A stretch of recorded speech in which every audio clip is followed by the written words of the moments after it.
Segunda Carta aos Coríntios, capítulo 1. Paulo, apóstolo de Cristo Jesus pela vontade de Deus, e o irmão Timóteo, à Igreja de Deus que está em Corinto, com todos os santos de toda a Acaia. A vocês, graça e paz da parte de Deus nosso Pai e do Senhor Jesus Cristo.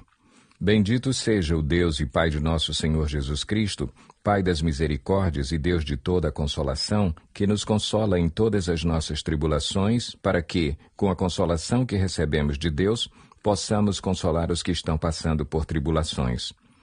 Pois assim como os sofrimentos de Cristo transbordam sobre nós, também por meio de Cristo transborda a nossa consolação. Se somos atribulados, é para a consolação e salvação de vocês. Se somos consolados, é para a consolação de vocês, a qual lhes dá paciência para suportarem os mesmos sofrimentos que nós estamos padecendo. E a nossa esperança em relação a vocês está firme, porque sabemos que, da mesma forma como vocês participam dos nossos sofrimentos, participam também da nossa consolação.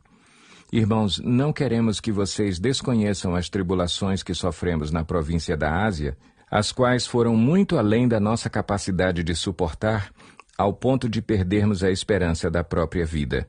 De fato, já tínhamos sobre nós a sentença de morte, para que não confiássemos em nós mesmos, mas em Deus que ressuscita os mortos. Ele nos livrou e continuará nos livrando de tal perigo de morte. Nele temos colocado a nossa esperança de que continuará a livrar-nos, enquanto vocês nos ajudam com as suas orações. Assim, muitos darão graças por nossa causa, pelo favor a nós concedido em resposta às orações de muitos. Este é o nosso orgulho. A nossa consciência dá testemunho de que nos temos conduzido no mundo, especialmente em nosso relacionamento com vocês, com santidade e sinceridade provenientes de Deus, não de acordo com a sabedoria do mundo, mas de acordo com a graça de Deus. Pois nada lhes escrevemos que vocês não sejam capazes de ler ou entender. E espero que, assim como vocês nos entenderam em parte, venham a entender plenamente que podem orgulhar-se de nós, assim como nos orgulharemos de vocês no dia do Senhor Jesus. Confiando nisso e para que vocês fossem duplamente beneficiados, planejava primeiro visitá-los em minha ida à Macedônia e voltar a vocês vindo de lá, para que me ajudassem em minha viagem para a Judéia. Quando planejei isso, será que o fiz levianamente? Ou será que faço meus planos de modo mundano, dizendo ao mesmo tempo sim e não? Todavia, como Deus é fiel, nossa mensagem a vocês não é sim e não, pois o Filho de Deus, Jesus Cristo, pregado entre vocês por mim e também por Silvano e Timóteo, não foi sim e não, mas nele sempre houve sim. Pois quantas forem as promessas feitas por Deus, tantas tem em Cristo o sim. Por isso, por meio dele, o Amém é pronunciado por nós para a glória de Deus. Ora, é Deus que faz que nós e vocês permaneçamos firmes em Cristo. Ele nos ungiu, nos selou como sua propriedade e pôs o seu Espírito em nossos corações como garantia do que está por vir. Invoco a Deus como testemunha de que foi a fim de poupá-los que não voltei a Corinto. Não que tenhamos domínio sobre a sua fé, mas cooperamos com vocês para que tenham alegria, pois é pela fé que vocês permanecem firmes. Capítulo 2. Por isso resolvi não lhes fazer outra visita que causasse tristeza.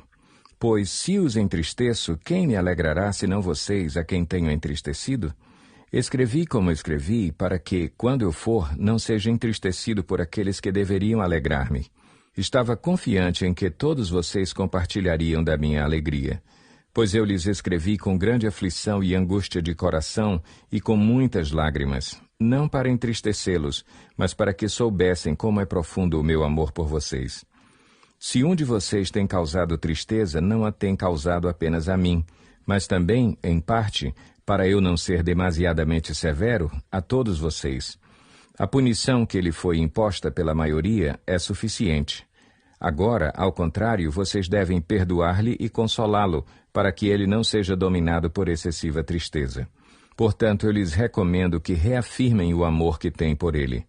Eu lhes escrevi com o propósito de saber se vocês seriam aprovados, isto é, se seriam obedientes em tudo. Se vocês perdoam a alguém, eu também perdoo. E aquilo que perdoei, se é que havia alguma coisa para perdoar, perdoei na presença de Cristo, por amor a vocês, a fim de que Satanás não tivesse vantagem sobre nós, pois não ignoramos as suas intenções. Quando cheguei a Troade para pregar o Evangelho de Cristo e vi que o Senhor me havia aberto uma porta, ainda assim não tive sossego em meu espírito, porque não encontrei ali meu irmão Tito. Por isso, despedi-me deles e fui para a Macedônia. Mas graças a Deus, que sempre nos conduz vitoriosamente em Cristo e por nosso intermédio exala em todo lugar a fragrância do seu conhecimento. Porque, para Deus, somos o aroma de Cristo entre os que estão sendo salvos e os que estão perecendo. Para estes somos cheiro de morte, para aqueles fragrância de vida. Mas quem está capacitado para tanto? Ao contrário de muitos, não negociamos a palavra de Deus visando lucro. Antes, em Cristo, falamos diante de Deus com sinceridade, como homens enviados por Deus. Capítulo 3. Será que com isso estamos começando a nos recomendar a nós mesmos novamente? Será que precisamos, como alguns, de cartas de recomendação para vocês ou da parte de vocês? Vocês mesmos são a nossa carta, escrita em nosso coração, conhecida e lida por todos. Vocês demonstram que são uma carta de Cristo, resultado do nosso ministério, escrita não com tinta, mas com o Espírito do Deus vivo, não em tábuas de pedra, mas em tábuas de corações humanos. Tal é a confiança que temos diante de Deus por meio de Cristo. Não que possamos reivindicar qualquer coisa com base em nossos próprios méritos, mas a nossa capacidade vem de Deus. Ele nos capacitou para sermos ministros de uma nova aliança, não da letra, mas do Espírito, pois a letra mata, mas o Espírito vivifica. O ministério que trouxe a morte foi gravado com letras em pedras. Mas esse ministério veio com tal glória que os israelitas não podiam fixar os olhos na face de Moisés, por causa do resplendor do seu rosto, ainda que desvanecente. Não será o ministério do Espírito ainda muito mais glorioso? Se era glorioso o ministério que trouxe condenação, quanto mais glorioso será o ministério que produz justificação. Pois o que outrora foi glorioso, agora não tem glória, em comparação com a glória insuperável. E se o que estava se desvanecendo se manifestou com glória, quanto maior será a glória do que permanece. Portanto, visto que temos tal esperança, mostramos muita confiança. Não somos como Moisés, que colocava um véu sobre a face para que os israelitas não contemplassem o resplendor que se desvanecia. Na verdade, a mente deles se fechou, pois até hoje o mesmo véu permanece quando é lida a antiga aliança. Não foi retirado, porque é somente em Cristo que ele é removido.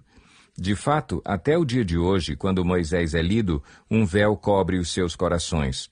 Mas quando alguém se converte ao Senhor, o véu é retirado.